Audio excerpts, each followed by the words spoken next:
So, how are things? Things are fine. No use complaining. Easter came and went. Even though last time we were talking about the Pope delivering his that's message, and he sort of just made the message, didn't he? I was just thinking about this. Imagine you planned like a week or two holiday with your family in Rome, and just as you arrive, the Pope dies.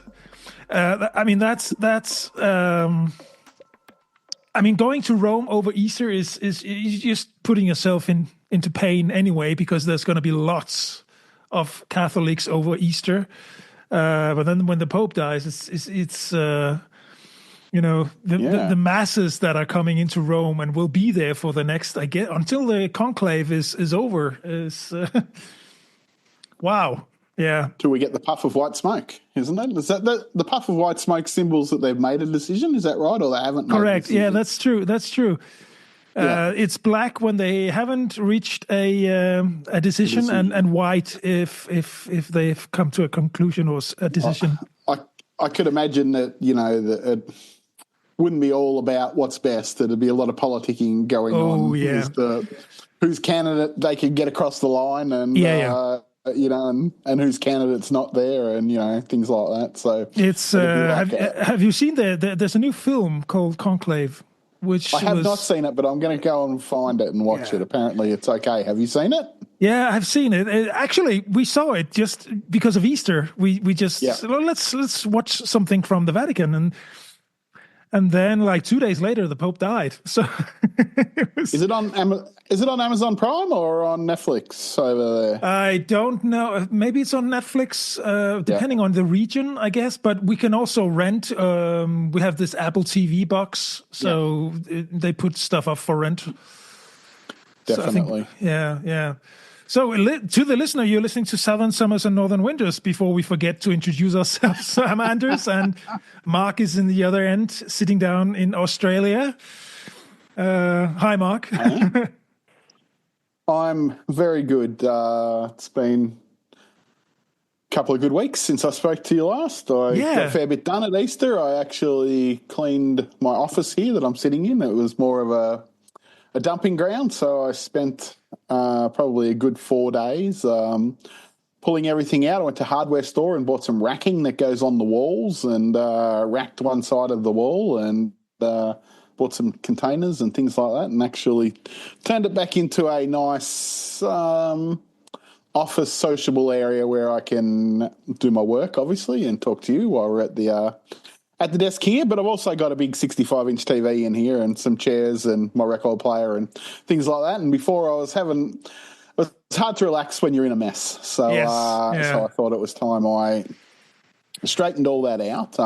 I've had this man cave or man shed probably for, I'd say, a good 15 years or more now, since it was a double carport and it was opened, and we built it in, walled it and put a door on it and put proper roofing on it and things like that about 15 years ago. And at that stage, it had a pool table in here, and I had a bar in here, and I had lots of things going on in here at stages gone by. Yeah. And so it's sort of, as you get older, them sort of things become less and less needed. So, so I got rid of the pool table and the bar and put an office desk in here and things like that instead. So as you get older, it was quite a good weekend cleaning it up, and I feel a lot more productive in here now. Yeah, that's the thing. That's the thing. I mean, really, there's no right or wrong there. The geniuses are often messy and tend to have a lot of stuff lying around, but they can be just fine. And other people prefer a more clean surrounding. I'm not really into cleaning. I'm more into tidying up. I can't have stuff lying around, whether it's dusty or not. It's not really it's not something that bothers me. No, not at all. The dust is not a problem. Was this the fact that stuff was coming in from outside and it was just getting dumped in the corner in here? Yeah, that's unfortunate. There was boxes going on all over the place, and in the end, when you're sort of living in a bit of a mess, you don't really put too much care into what it's like. So there was other stuff getting dumped in here. So it's like, okay, it's time that I fix it up, and I did. So that was a good way to spend a few days at Easter. And so that's what I did. What did you do at Easter? Anything? We didn't do much. Well, Anton, our son, is at school for the first time since we have 2 weeks Easter break. The schools here, yeah. So today is actually the first day he's in school. So it's been a long 2 weeks, and he turned 15 on Friday. Oh. So yeah, we had a quite small celebration, and our beer garden is open. So we went there, our local beer garden. So, rolling the wheel back to 1985, I remember sitting in a rather small boutique cinema in a town on the southern coast of New South Wales, a town called Bega, and watching a movie called Back to the Future. Okay, So today I've been reading that there is actually a wave of flying taxi startups about to happen. Now, when I watched Back to the Future 37 years, 1985, so what's that? 40 years ago, I would well and truly have expected there would have been flying cars by now. What about yourself? Actually, absolutely. And now that you mention it, striking a chord there, how about them laser swords from Star Wars? I mean, come on. Well, this is it. Where's the lightsaber? And definitely the hover skateboard that they had in Back to the Future. There was certainly one of them. But look, in all my imagination, I would have really obviously thought there would have been a flying car. The flying car is actually one of those, inventions where we say that would be a reasonable progress over the last 40 years if we'd had them by now. But obviously we don't. Oh, I know. So apparently, I get an email every day from latest travel trends and things like that. So, flying taxi startups have raised billions of dollars in funding, including one that's raised $3 billion in the last month or so. So, obviously, there's some serious cash going into that because I think Uber were trying to get into the flying taxi They space. should. But it brings up all different things. Like, how do you patrol the air? Is there a speed limit in the air? Then do you have to have flying police? It brings up a whole quandary of questions, doesn't it? I guess they drive into a building. That's the whole issue, because you have to execute the law in some way or form. Also, how do you make sure that those flying objects, those flying means of transportation, that they're properly maintained so that they don't crash with people in them? And is there a driver, or will AI drive them? Isn't there's driverless taxis, I think, isn't there? I'm sure in America, I think there might be a driverless taxi. I know there is in China, I think. So. Yeah, in China and I guess in and around Las Vegas or something, they're trying stuff like that. I think I'd be a little bit nervous. Yeah, that was what I was going to say. I'm not 100% sure this is for me, to be honest. There was I don't know if you saw that in the news. There was because it was huge here in Germany, because I think it was a German family who crashed in a helicopter over Easter in New York, crashed down into the Hudson River. Yes, into the river. Yeah, and died. And the helicopter pilot died as well. So that just to say that even when there's a pilot or driver, you're never 100% safe, but flying around in the air just adds another dimension to safety requirements. At least if you ask me, Well, this is true. Now, the thing about that is I was watching some coverage on that, and helicopters who work in tourism, the tourism industry, or even private sector, they don't need to have the black box like a commercial airplane does. So they'll never ever be able to find out actually, well, they probably will, but, in reality, the black box gives them mechanical information and different things like that. So they'll only ever be able to surmise what what actually happened, and they've got no real data, and apparently because it's price prohibitive, like everything, to install these sort of recording devices, I guess, in non-commercial. Well, it is commercial, but you know what I mean, like in tourist sort of planes. So it's Well, that's been actually a few crashes in New York, hasn't there? I think there over the time. has. Over the years. Yeah, it's. I guess it's a heavily populated city, and also like a huge tourist magnet. So there are lots of things going on there. But still, Most definitely. I would assume that you would have some requirements for recording devices, regardless. Yeah, but apparently not. But speaking of flying, I was on YouTube last night, and I watch a lot of this guy called Josh Cahill, and he goes around and reviews different airlines and flights. And he was on a Cebu Pacific flight, and we're flying Cebu Pacific in the next few months. So he was flying from Dubai to Manila because apparently 20% of the workforce in Dubai are Filipinos. So that's beside the point, though. So what Cebu Pacific do is they fly an A330-900 plane, and they strip it back to fit 468 people on board, which is a lot of people. Wow. I think it's like the third largest carrier in planes. Apparently there's one in India that holds 525 people. Which made me have a really quick look at my airline ticket to see what sort of plane we were flying, and lo and behold, we're flying the same plane that holds 468 people. Wow. back from Manila to Melbourne. So that will be quite an interesting experience. He actually rated it pretty highly considering the fact that there was that many people on it. He said as a budget airline, it was fine. There was no real issues with the flight. Obviously there's no TVs in the back of your screens and things like that. But he said because there's so many people on board, the meal service actually takes like 2-3 hours for them to get through the whole. Yeah. You got to order food for the whole plane. But yeah, he said so there's no first class or no economy plus or anything like that. It's 468 seats of monkey class economy. That flies from Melbourne as well. And the flight to Dubai was 9 hours, and actually the flight to Melbourne is 9 hours as well.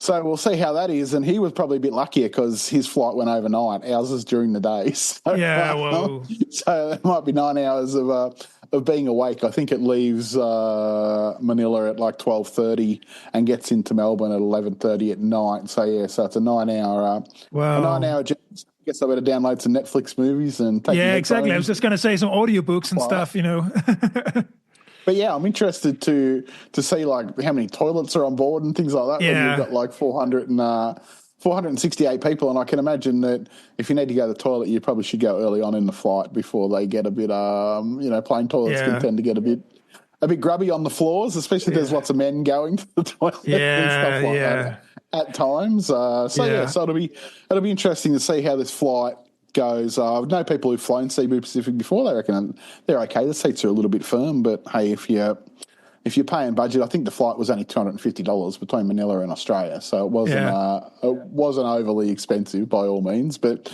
being budget, then I had to pay for a little bit of luggage. And one thing I did do, as you get to the back of this massive plane, the seats go from being a twin aisle to a single aisle. So there's about a bank of the last 5 rows of 2, only 2 seats and not 3. Yeah. So I booked the two seat section. So there was just me and Rebecca sitting in them and didn't have to have a third person to juggle. So did you pay extra for the fixed seat? I did pay extra for the seats. It weren't that bad though. I think it was about $30 Australian. So it's about €20 to select the seat. Okay. Not too bad on a 9-hour flight per person, because I much prefer just to sit the two of us and sit with a stranger. Not that it really bothers me, but if the option is there just to get the 2-seat section, well, generally I will pay for that if it's of course if it's not overly expensive. So. Absolutely, me too, absolutely. Yeah, no, it's these long haul flights with absolutely no comfort in any way. It's I mentioned this earlier on the podcast. I did that from New Zealand to Denmark when my grandmother died when we were away. She died as we were the furthest away from Denmark at all on our trip. So of course I had to. It was a 36-hour journey from Auckland to Denmark, and then 3 or 4 days later, all the way back. And I remember particularly the stretch from. I mean, flying Air New Zealand out of Auckland to Hong Kong was nice, but then it was an abrupt awakening because then it was KLM on a 747. From Hong Kong to Amsterdam, and that was really packed with people, and I was just, because it was a travel insurance thing, and they just ordered me the cheapest thing they could get at the fastest, and as they do, and I sat in the middle of there was 353 setting in the back of the plane. So like I was in the middle of the 5 in the middle. Oh, that'd be terrible. And you can't see it on the recordings here, but I mean, I am almost I'm at 194 centimeters, almost 2 meters high. So you mean leg space and everything. It wasn't a nice part of the journey, so I just ignored my bladder and my legs and remained sitting there. And the stewardess was nice at the beginning. She said, I'll see if I can find something else for you, sir. And I never saw her again, The old trick, because she could see, I was surrounded by small people. And they all fell asleep, so I couldn't be bothered to wake them up when I had to go to the. I always think that when I'm like flying on a plane in Asia, like Asians are typically, without being, stereotypical, are generally of a smaller stature than us. The average, the average Asian is smaller than the average European. Yeah. Let's put it like that. I often look at them and I think, must be luxury, you've got all this room, exactly. In your seat, all this leg space, I'm sitting here with one foot hanging out the aisle so I can stretch out my leg, and one foot trying to push under the other seat at the front, and that's what I do as well. Feet into the aisle, and then the stewardess comes with this wagon, this serving, and runs into my knees or something like that. Then you're awake again, Now, I yearn for the day where, you actually see clips of what it was like Pan Am were in the 50s, and, it was like a club lounge, and things like that, and you go, that would have been amazing, back in the day. But that's when it was reserved for the privileged few, Yeah, wouldn't it? It'd be like flying first class now, I guess. There's an old Lufthansa advertisement where they serve draft beer. I think we've talked about that as well. They did do that. It was really, and they cooked. They had a kitchen. In the back. Yeah. So I remember my auntie flying to England on Austrian Airlines. This was at the turn of the century, and they had a cook on board then as well that used to cook meals on Austrian as well. It's all about convenience now, isn't it? You just shove. Yeah, and like we've said before, half of that's driven by us as consumers. We want it as cheap as we can get, and absolutely. To be honest, so you pay nothing, get nothing, do you?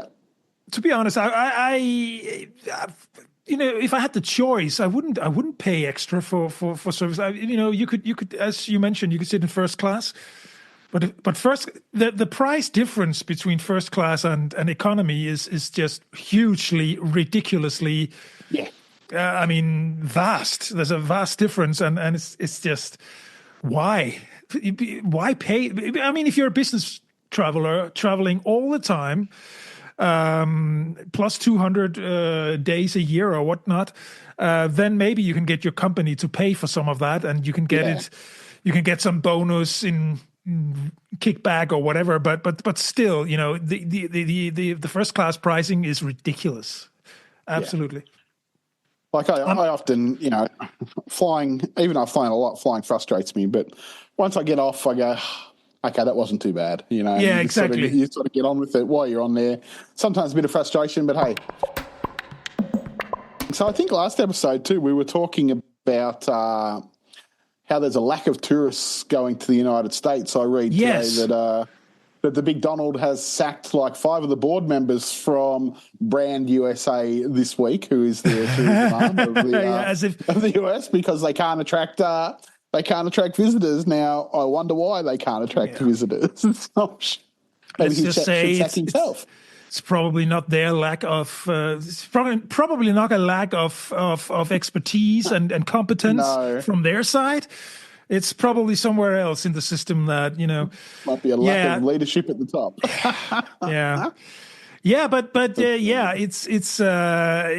It's going to be messy for the next couple of years, I guess. Let's hope the American voters, they sort of wake up, and I hope they do when they realize they are not getting what they hope for. I see his rhetoric has changed a little bit this week towards China and things like that. Like it's when he realised that China are not going to be making the phone call to him to get out of the tariffs. He tried to pretend until he fake it till he make it, but he didn't make it. No. That's gold, isn't it? No. I am also a bit because I have a political mind and I have a big mouth. So I tend to debate on various social platforms. I'm not sure I would risk to go to the United States in the foreseeable future, to be honest, because I don't know what they monitor. I don't know how they do it. If they can flag people who use certain words or whatever. Not that I always keep it classy, but it's just they want tourists and people into the United States who will have the same opinion as the administration, and I certainly do not. So it's what happened here in I think we've mentioned this before, but I think this is what happened in Germany 90 years ago. And that's it. And people should be smarter. This is really frustrating actually to Europeans, because we always staying on the politics for just a minute, we always thought that we would have a reliable partner, an ally in the United States, and it's quite frankly, sobering to say the least, to wake up and realize that the world is completely different now, and it will change also how we travel, how we interact, how we do everything. I think I don't know if it's the same in Australia, but here in Europe, most of the services that we pay for online are actually going to the United States. So my first reaction when the Donald said, people are not buying enough from the United States. Well, a large part of my disposable income are going to the United States, the tech giants that supported your election campaign, Mr. Trump. So I don't know why what you're talking about, but what he means is probably manufactured goods, where you can sit brick and mortar factories and stuff. But Them days have flown though; they're gone. Like even for Australia, like we don't make anything in Australia. Like there's nothing made here. It's all imported, because a lot of the times Australians don't want to do them jobs, and that's the thing. A lot of the times the wages is too high. Like you can't compete when you need to pay someone, in Australia or maybe Europe to, I don't know, $50, $60, $100 an hour to do this, where they're doing it, in China for $5 an hour and Vietnam for $5 an hour, and things like that. Like you're never ever going to be able to compete against that, and that's just the way. That's the way the world is. Clothes and electronics would be immensely more expensive if we were to do everything here. I mean, imagine buying an iPhone manufactured in Australia. Yeah. Forget it. No hope whatsoever, is there, of any of that happening ever again, is there? So no, that's that. I mean, yeah, it's unrealistic, and I don't even think the smart because there are people in the administration who are not. I don't agree with them, but they're not dumb. This is just for home politics. This is rhetoric aimed at home politics, aimed at the fan base, who are apparently not really haven't really educated themselves, or it's really hard to understand though, because the tariffs actually hurt themselves. His main supporter base, the ones who he promised to make everything cheaper for. Like, so in that retrospect, you go, and then like today I was reading, China just cancelled this huge order for pork coming from America today. Yeah.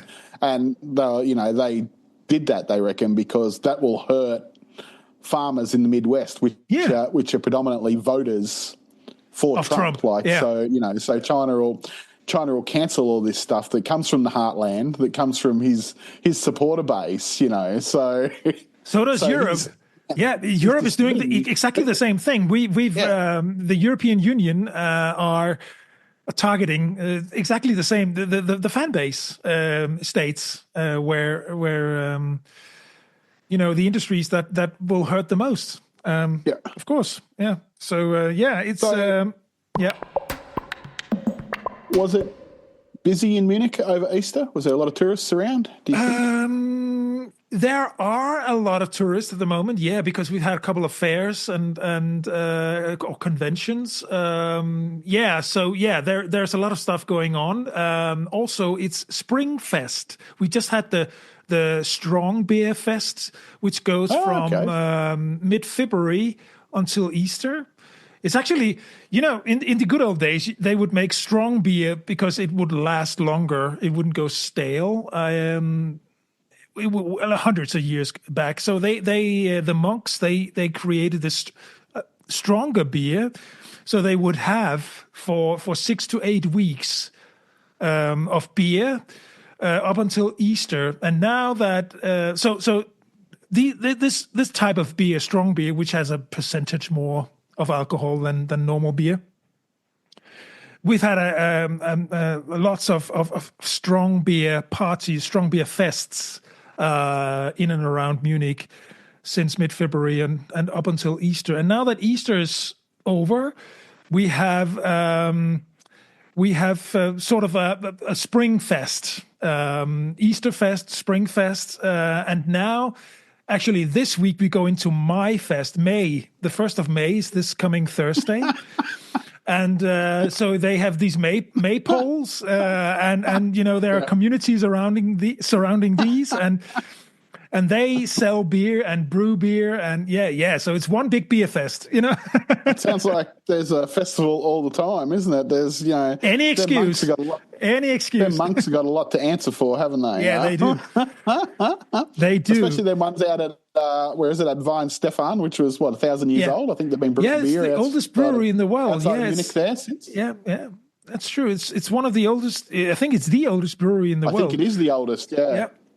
And did you know also the world's largest beer garden is also here in Munich? I mean, we got the stuff here. Which one is that? It's called Hirschgarten. Okay. Yeah, so we got to go there as well. In the city or in the suburbs? It's in just in a suburb, but it's not too far away. To be honest, it's with the S-Bahn main stretch. Yep. You go there. It's a couple of stops away from the central station, and from the station, Hirschgarten is 10-minute walk. So it's actually I would say that it holds 8,000 seating. Hey, bloody hell! That's a lot of people. You're right, isn't it? And I would say it has some things that appeals to me, but in general, it's just too big. It's just way too big. Too many people in that, yeah. Yeah. And a lot of the tables are not really nicely located. It's there are, in such a big area, there are areas where you just, this is not really the nicest place. So is it popular just because of its size? So do you think people go there so they can say, hey, I've been to the biggest beer garden? Because that's one. If it's not attractive, surely locals are finding somewhere, else to go and drink if there's better places around, or... Well, you have to remember also that the larger beer gardens, they're usually supported by one of the big breweries, and so each brewery has a big beer garden. That's one thing. So if you're a fan of one of the brands, you go there. If it's not too inconvenient. Whose beer brand is that one? Do you remember? Or am I putting you on the spot? I think it's Paulana. It's Paulana. Paulana. Yeah. And the new one we have here just around the corner is Augustina. And so there are, Hofbräu, they have one in the city center. They've got a couple in the city center. As a foreigner, I never ever see Augustina sold overseas, unlike Paulana. Like, see a lot of Paulana, see a lot of Hofbrau. You might occasionally see Franziskaner. Spartan's another one you don't see much of. I don't really like Spartan. Spartan was a good beer. But yeah, you might see a bit of Erdinger, and you definitely see some Weihenstephan. But yeah, you never ever. I don't think I've ever seen Augustina in Australia. No. Anywhere. No, I don't think they do much. Not even a German restaurant I've been to. Like, I've been to a few, so-called themed German beer halls that they have in Australia, but I've never ever seen Augustina on tap anywhere. I'm not sure I don't think they're big on export markets. No. I don't think they are. I think Which is good. Yeah, I think they should focus on what you're good at, I guess. I think I've seen Augustina in Denmark, just in special beer shops or something, where you go in and the shop owner and the shop people, the people working there, they care for what they, they take a certain interest in stuff, Definitely. So they will probably have Augustina. Yeah. They were selling Paulana in Beijing when I was there. There was like a bar like that, a big Paulana sign at the front. I've been to a few Paulana places around the world. There's actually a Paulana Brauhaus in Singapore that I've been to. And things like that. There's in Sydney. There's a Franziskaner. I've been to that, or we've been to that. Yes, that was because it was a time on our world travel. I think it was 4 or 5 months into our 1-year journey around the world, and we went in there to just get a pretzel and a beer, a proper beer. Was that down at the Rocks? Yeah. In the Rocks area? Yeah. I've been to that one too. Yes. That was nice. It was ridiculously overpriced, of course, compared to German. But no, it's turned nice. Into like a chain of them now. It's called. They're all called Munich Brauhaus. There's one in Melbourne as well on the Yarra River, and there's that one in Sydney as well, and they're all under the same umbrella. So they're quite expensive, but.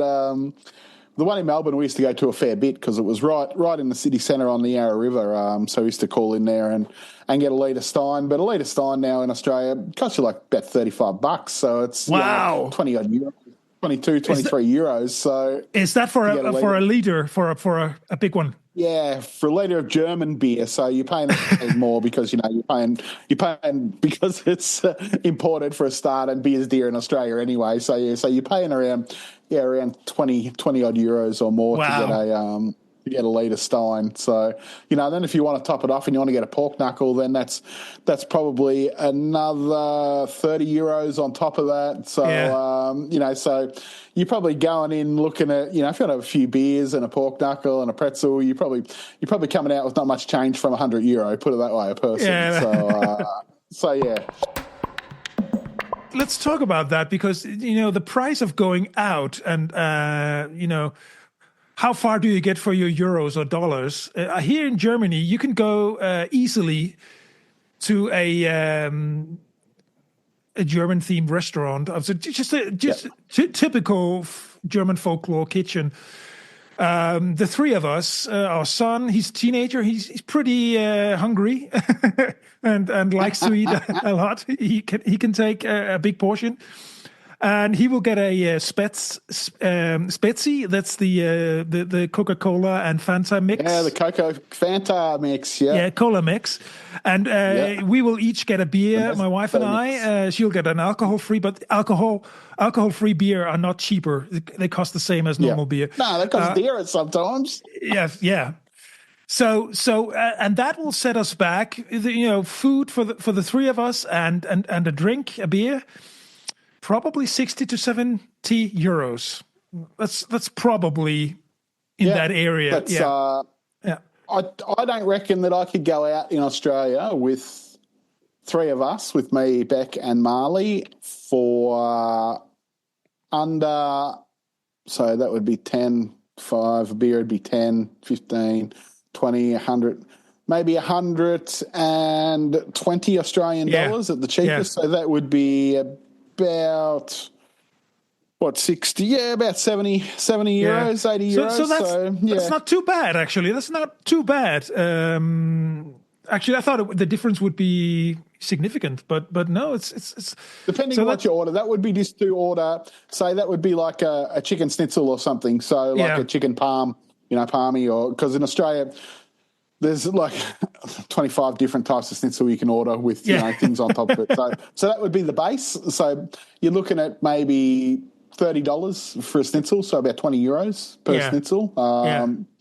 Wanted a steak, you'd be looking at about $45 Australian. So that would be 20, maybe 30 euros for a steak or something like that. But look, if I go just to the pub and I want to get, say, a pint of beer here, that would cost me maybe $12, $13 Australian. So that's 8, 9 euros for a pint. So the beer is more expensive. The beer is more expensive in Australia. The food not so much, to be honest. And the price of restaurant food has gone up significantly since the pandemic. Actually, so now we're just. With the beer garden comes a German beer hall inside serving as well, just around the corner here, and it's also Augustina.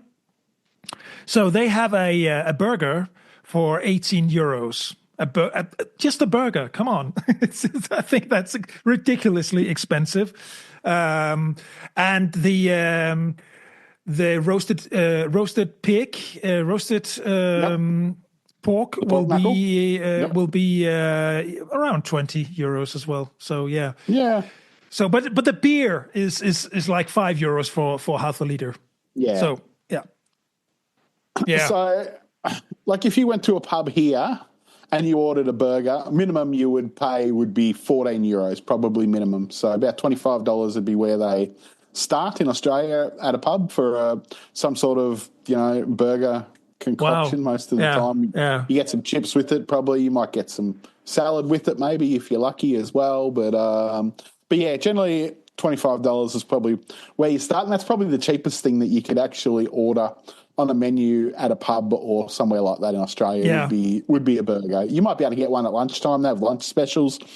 I went somewhere the other day and got a Hawaiian burger, so it was just half a chicken schnitzel, looked like, cut in half. It had a bit of bacon, pineapple, and it had a coleslaw mix made out of cabbage, on a brochette bun with a small handful of French fries chucked next to it, and that was $18 or about, probably, what's that, 12 euro. So as a lunch special, but so that's things that here. We don't go out that often, and if I go out, we got a couple of friends that live in a town maybe 50 or 60 kilometres away, and we go out for tea maybe once a month with them. But if we go out for tea, like I said, with them, and there's just two of us and we have a couple of drinks, I'm spending $130, $140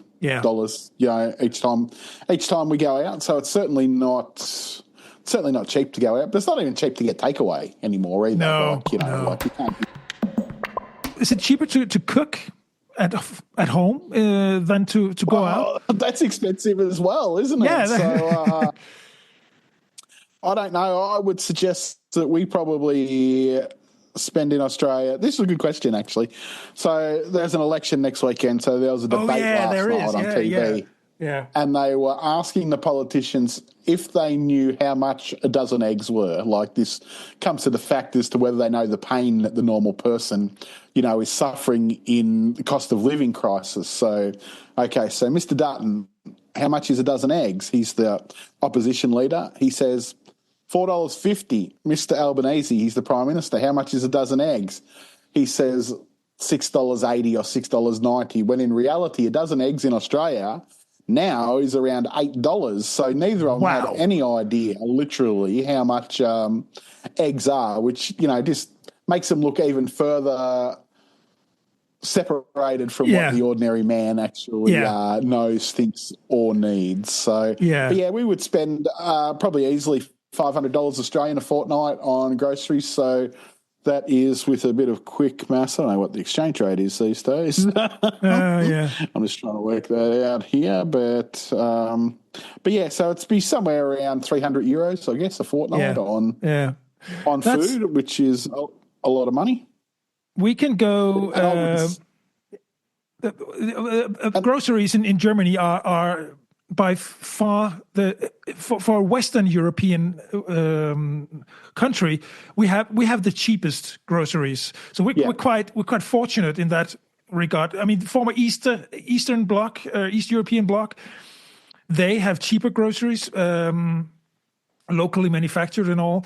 But I would say we can't complain. I mean, for a whole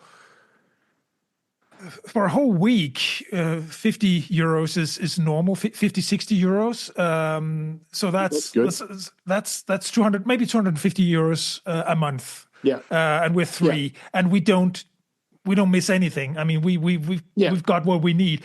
So that's about double up in Australia, I guess. Yeah. Most definitely double.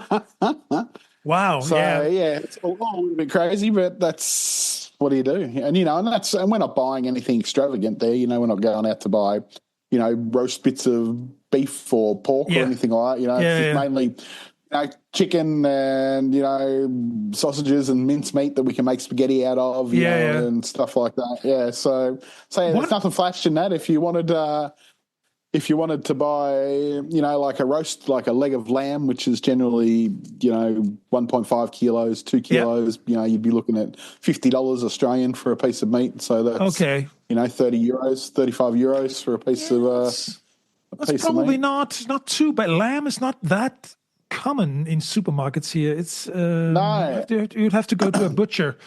I remember that one of the first things I ever did when I went to Europe, the first time, because in Australia, if someone says a steak, you just assume that it's beef. And I remember ordering a steak and a pork steak turned up, because that was just what a steak was. And I was all confused about that because, in Australia, if you order a steak, you would never ever consider it would be a piece of pork. It's always just a piece of beef. So I always remember it turning up and I was like, what's this? All right. Yeah. Well, there you go. And much like the schnitzel, like a lot of the schnitzel is pork, isn't it? It is. In Europe as well. Yeah. Actually, it's supposed to be veal. The original Viennese schnitzel is veal. Yeah. So, whereas in Australia, it's only beef or chicken generally. You can get pork ones, but you wouldn't really see a pork one on a menu anywhere. You might go to the butcher and get one, or you might get one in a supermarket. But if you went to a pub and they had schnitzel on the board, 90% of the time it would just be chicken because chicken's the cheapest one that they can get. So, so this is life, isn't it? What it costs. Now, the other day I got a comment on a YouTube video that I made. I made a couple of YouTube videos about China and about going through airports there. And this guy messaged me and he goes, do you think there's a conspiracy where China is overestimating its population? Because every time I see a video on airports and things, they're relatively empty. And this had me actually thinking because I was like, this is true. I've been to a few airports in China where they're huge, but literally there's not that many people there. So, and I thought, so I looked this up on the internet, and it's actually a thing. There's a theory that China are overestimating their population by up to 200 to 300 million people. Wow. So, and I don't know whether it's it's just because they can't hold a proper census, and this is going on historical figures,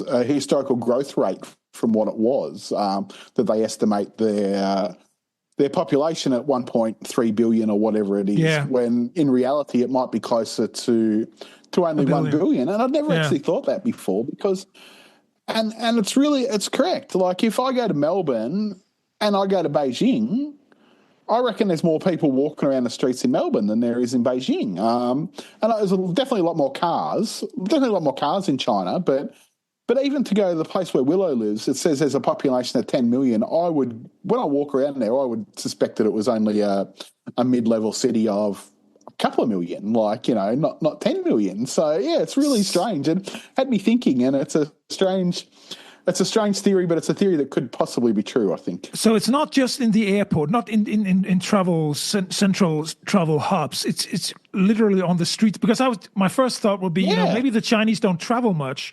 They could be more like stationary and just staying where they are. I thought that as well, but the video he commented on was at Guangzhou, and Guangzhou is in the top 10 busiest airports in the world. So there's certainly no reason not to be. And there really wasn't a lot of people there. Now that I think about it, there was lots and lots of gates there and lots of planes, but there wasn't a lot of people. So yeah, that was just an interesting comment that came through on a video, and it was something that I'd never thought of or never even heard of before. But when I think of it, like I said, in theory, that a lot of places in China aren't really overly populated. If you go to tourist attractions like I've been to Tiananmen Square and the Forbidden Palace and the pandas and things like that, and bloody hell, there's a lot of people at them places, but you're getting a lot of people in a small area when you go on to things like that. And, like I've been to busy places like that in Europe. But yeah, just for some of the cities I've been to, when I think about it,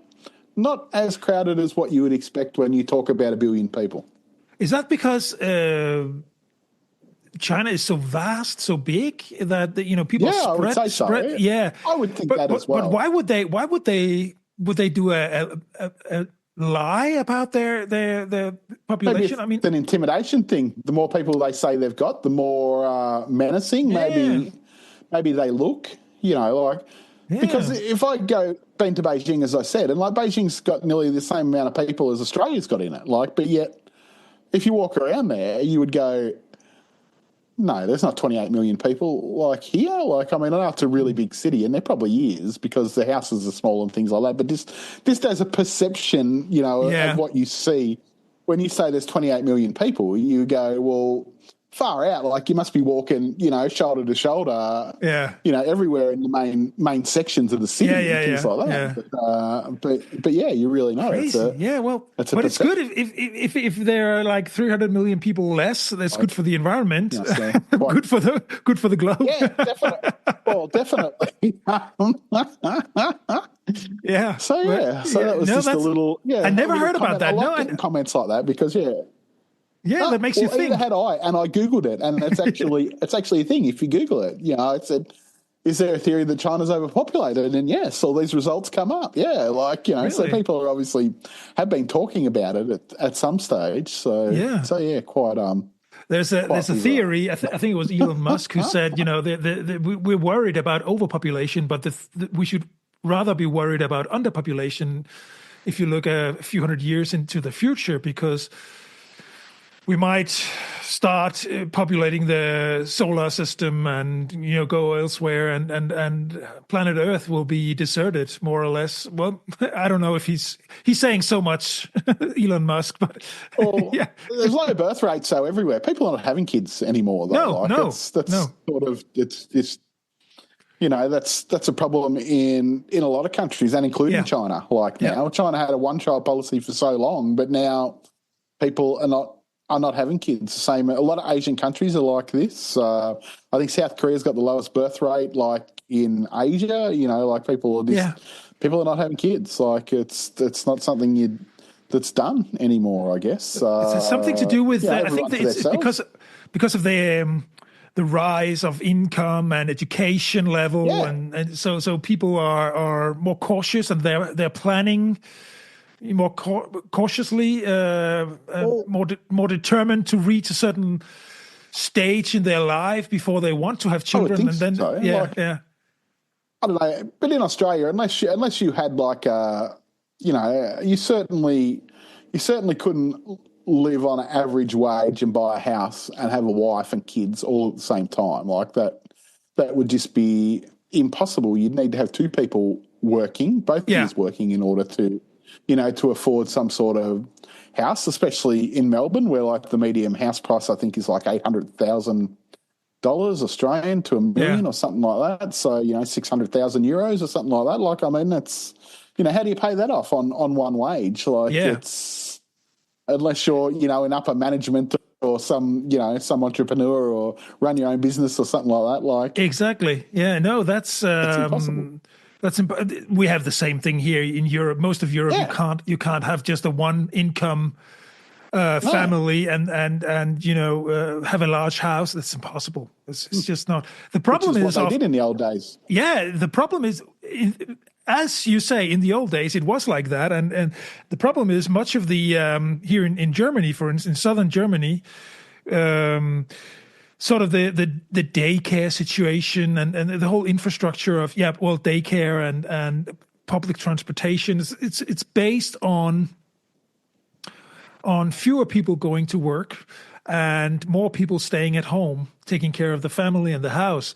But the reality is today that, people are struggling to get back home to their neighborhood to pick up their kids before the kindergarten closes, because the kindergarten is designed to have to open at like 7:30 in the morning and closing at no later than 4:00 in the afternoon. And 4:00 in the afternoon, if you leave your workplace at to get there, let's say at 3:00 in the afternoon, then you don't have your job for very long, because people will expect you to stay until at least 5, and then the kindergarten will be closed for long. So there's an industry of afternoon nannies as well, and because you can't do that if you have 2 full-time jobs, and you have to bring and pick up your kids from daycare. It's just not working. And the people making the political decisions, they're usually middle-aged to older men who are far away from that reality anyway. So they don't see the need for a change anyway. Yeah, no, of course not. Of course not. Out of touch, aren't they? Yeah, absolutely. With the eggs, just like the eggs. Yeah, with the eggs. Exactly. How much is a dozen eggs? No idea, because I don't buy them. My maid goes and buys them, or, someone goes and buys them and brings them around. It's a classic question. It always comes up in Australian elections. I always ask questions like, how much is a litre of petrol? Or how much is this? Like, I don't know, because I don't buy the petrol, like it's just true. Use taxpayers pay for my petrol or my eggs. But it's always good to catch the politicians out of touch, because it forces them to think, are the decisions I make, are they right? Forces them to be a little more humble.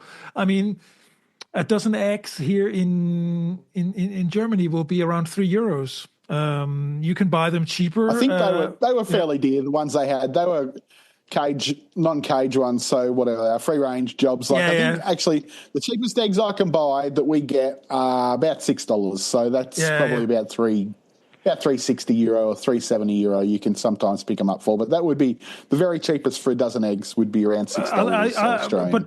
But eggs from caged chickens, they're actually prohibited in Europe now. Within the EU, you can't. You can't sell them.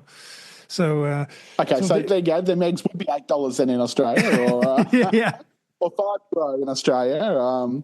Unless you can pull up on the side of the road. A lot of people sell eggs and stuff in the countryside. Out here's a lot of stalls that where you can pull up and possibly buy some eggs that way, and some fresh produce if you if you see that floating around. So, yeah. Yeah. But it's a good discussion to have, Mark, because it forces us to think, how much of our disposable income can we actually spend on traveling? Because I've always said, it's a matter of priority. And at the moment, we're saving for a couple of things. But one of them is we want to go to Japan in 2 years. And as it looks right now, those monthly savings that we put aside, it's not going to be a luxury journey. I can tell. Even if they say that Japan, it is expensive and it's probably more expensive than ever. But with the pace that we can save up money, it's probably not gonna. We're probably gonna have to see what else we can do, to make that a reality. But yeah, it's. I would say, you should live as well as you and comfortable as you can, and then make sure that you. If you want to travel, you should certainly put aside money every month. I guess you do the same. I know you do the same. Well, unless you've got a goal to save for, then you don't save. You just sometimes waste it on other things, don't you? Like literally, that's true. Things that you don't need. Like I always ask myself, do I need this or do I want this? Do I need it or do I just want it? I really just want it, don't I? So, and then sometimes I'll just go home and think about it for a few days, and then if I still really want it, then I might go back and buy it. But I try not to buy it straight away. if it doesn't leave your mind, then there's a reason that you need it. Well, it is, and I mean, there's always things that we want, and some things you need to be able to just buy stuff occasionally that you do want. And true.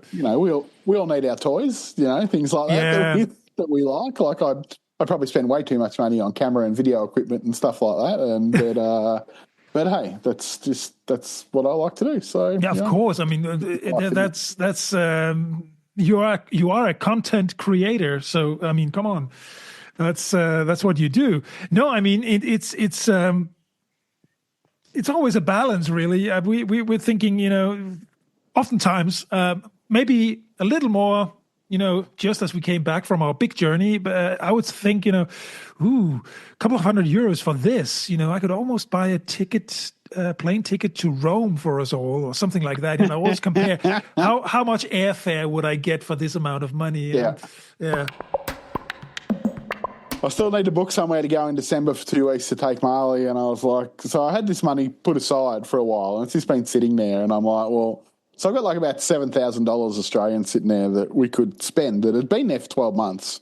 And it was just in an account sitting there for a holiday at some stage. And I was like, well, I don't really want to spend that for 2 weeks. Like it's a lot of money to spend for a short time. So, do we just go somewhere closer where it maybe only costs $4,000 for 2 weeks, and then I could spend that other $3,000 that's left maybe on another holiday somewhere like next year, so it's, so it's always a balance between juggling, where you want to go, where you can go, where it'll make you happy and where it won't. Because, I'd like to go to Japan like you, or even Taiwan or somewhere up that way that I'd never been. But by the time I pay the airfares to get up there, and then they're classed as, like you said, first world country, so the accommodation is dear as well.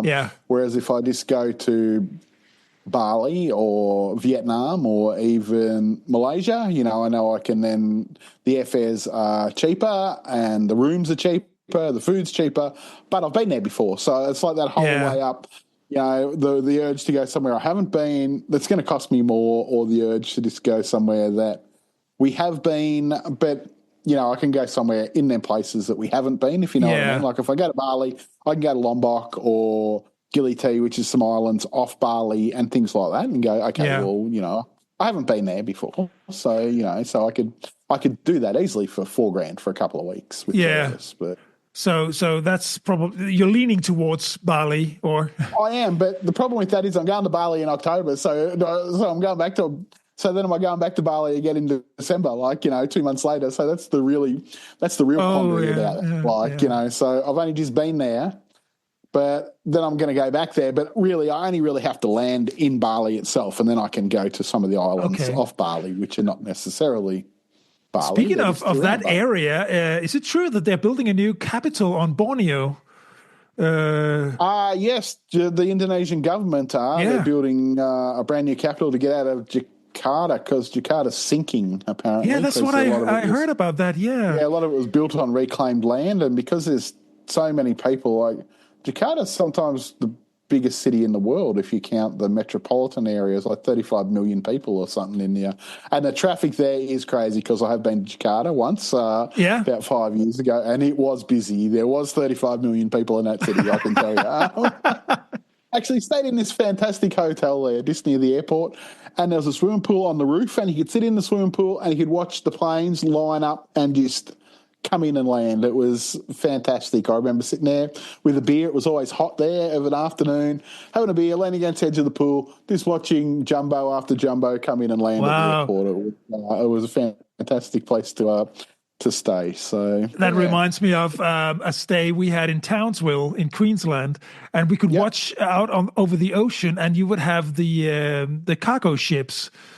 It's a huge port, and they would it was just like, really on a string. They would just one after another. Yeah, it's amazing, isn't it?